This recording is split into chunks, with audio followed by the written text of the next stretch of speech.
You know that feeling when someone says something and it ruins your entire day? What if I told you you could never get angry again and make that feeling go away completely in under 90 seconds, but only if you stop trying to control it? Hi there, my name is Doug Noll, and I've taught this method to people serving life sentences in maximum security prisons, including the largest, most violent women's prison in the world. Not just that, but I've taught it to over 10,000 people, and the result is always the same. All of them, every single one of them, stopped fighting and getting angry. They never had a fight or argument again once they learned these skills. The thing is, most people deal with anger by taking deep breaths, counting to 10, or just by holding it all in. But all that does is suppress the emotion that comes out later in the worst possible way. So the purpose of this video is to tell you exactly why that happens and what to do instead, so that you never have to search another YouTube video about never getting angry again. Here's the thing. Anger is not the problem. Most people think they have an anger problem. They do not. They have a perception problem. Anger is not a primary emotion.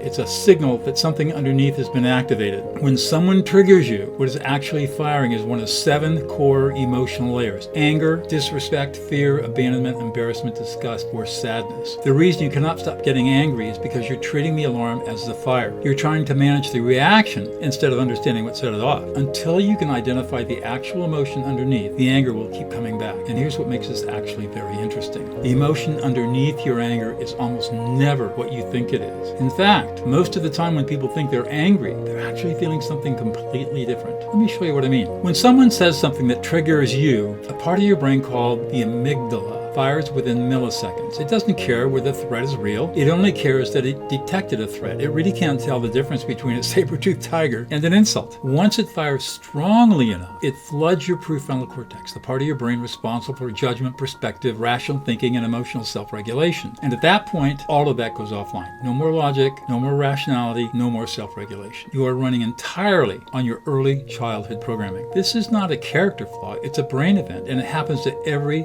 single human brain on the planet. So the thing to understand is that most emotions have about a 90-second half-life. That means that the neurochemicals pouring into the brain to set up an affect turned into an emotion only lasts about 90 seconds. After that, if you're still angry, it's because your thoughts are re-triggering the amygdala over and over again, not because the original threat event is still happening. So real quick, before we keep going, I have a free guide that will help you understand exactly what your anger is trying to tell you so you can finally stop reacting. Check out the description for a free link. And if you want to see some really in-depth writing on this, check out my Substack at dougnoll.substack.com. You can subscribe for free. I post in-depth articles on all of this every single week. dougnoll.substack.com. So the emotion itself is only 90 seconds, but most people stay angry for hours, sometimes days. I've seen people stay angry for years. Why? Because of what happens after that 90 seconds, and that's the part that nobody talks about. After the initial 90-second neurochemical wave, the amygdala calms down on its own, but then the prefrontal cortex comes back online and starts narrating. I can't believe they said that. Who do they think they are? This always happens to me. Every time that story runs, it re-triggers the amygdala. So you're not still angry because of what they said. You're angry because you keep retelling yourself what they said. And that emotion that lasts 90 seconds, it builds a story that can last a lifetime. And I see this over and over and over again. So most anger management tries to help you manage the 90-second wave, but it completely ignores the underlying narrative that your brain creates to try to make sense out of your anger. And that's why it never fully works. Now here's where it gets really practical, because once you understand that the story is the real problem, not the trigger, everything changes. And there's one specific skill that interrupts both the amygdala firing and the story at the same time. It comes out of brilliant research from UCLA. Back in 2007, Matthew Lieberman and his colleagues at UCLA ran fMRI studies showing that when you name an emotion precisely in words, the amygdala activity drops and the prefrontal cortex comes back online. This is called affect labeling, and it works because it activates the prefrontal cortex, which directly regulates the amygdala and other regions of the brain associated with negative emotions. You don't need to fix the situation. You don't need to say the right thing. You just need to name what's happening in your brain. And the 7 categories, or the 7 emotional layers I've developed over decades of practice and experience, give you a precise decoder. Anger, disrespect, fear, disgust, shame, humiliation, embarrassment, sadness, and finally at the bottom, the most important one, feeling abandoned and rejected and betrayed. When someone triggers you, stop and ask, which of these layers is actually active right now? You could say, I'm angry and frustrated, but be more specific. I feel disrespected disrespected. I don't feel heard. I feel invisible. I don't feel appreciated or supported. The single act of naming what you're feeling interrupts the amygdala firing and stops the story before it starts. But here's what most people get wrong when they try this. They name the surface emotion and stop there. And that's not enough, because the surface emotion is almost always not the one actually driving the reaction. You have to go one level deeper at least.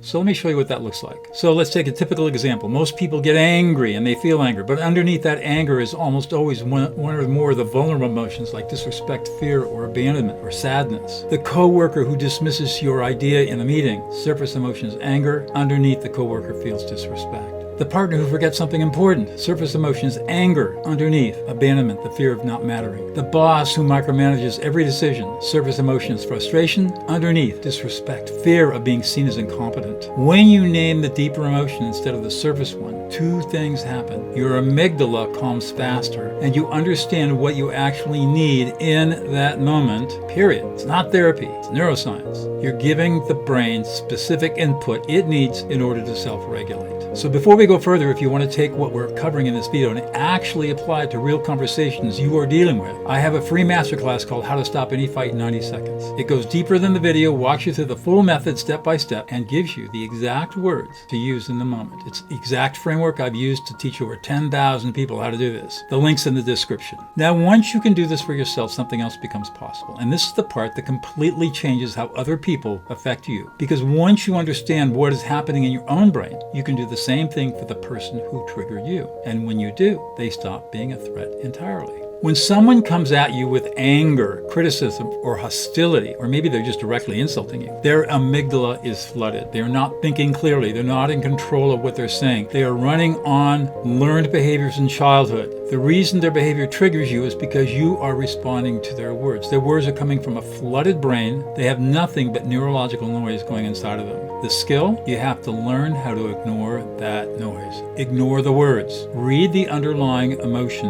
instead. What's actually happening in their brain right now? What are they feeling? Then reflect back their emotion by naming what they're feeling, using a simple declarative sentence. You feel angry. You feel frustrated. You feel disrespected. You feel abandoned, rejected, and betrayed. You're afraid this is not going to work. What happens next is documented in Lieberman's research. The amygdala activity drops, and at the same time, prefrontal regions associated with emotional self-regulation come back online. People calm down. But here's the thing. You're not agreeing with them. You're not submitting. You are regulating their brain state. And while you're doing that, you cannot be simultaneously triggered by them. It's just neurologically impossible to focus outward on their emotions and inward on your own reaction at the same time. And that's the beauty about this. Once you start naming other people's emotions, you'll never get angry or upset again. It's powerful. It's amazing. And it works. This is how you stop getting angry or bothered by anyone. Not by managing yourself harder, but by shifting your attention from their words to their emotional state. Now, I want to give you one solid thing you can take from this video and use today, because everything I've described only works if you can actually do it in the moment, under pressure, when your own amygdala is starting to fire. And here's exactly how to do that. The moment you start feeling triggered, do these three things in order. First, catch that 90-second window. Do not speak, do not react. Give the initial neurochemical wave time to pass. If you need to take a breath, take a breath. Second,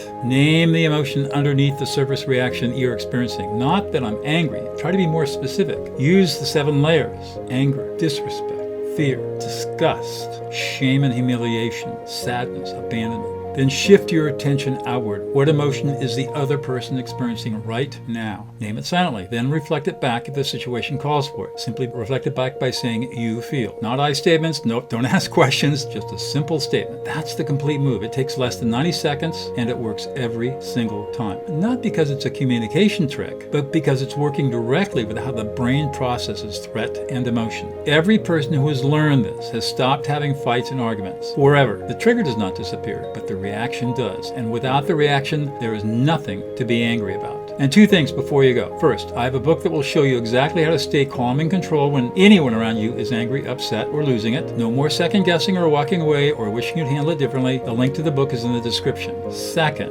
if you want to build this skill properly with me directly, I work with a small number of people one-on-one. And I got to tell you, I'm not for everybody. This is expensive, but it's worth it. In 8 weeks, you will have complete confidence handling any emotional situation with anyone, no matter how intense it gets. And what people realize is the investment of their time with me gives gives them a lifelong skill of never having a fight or argument spiral out of control again. Think about what that's worth. And I back that with a full money-back guarantee. So check this out if it's the right fit for you. Book the free call with the link in the description. And thanks for watching. Do subscribe before you go. I'll see you in the next video.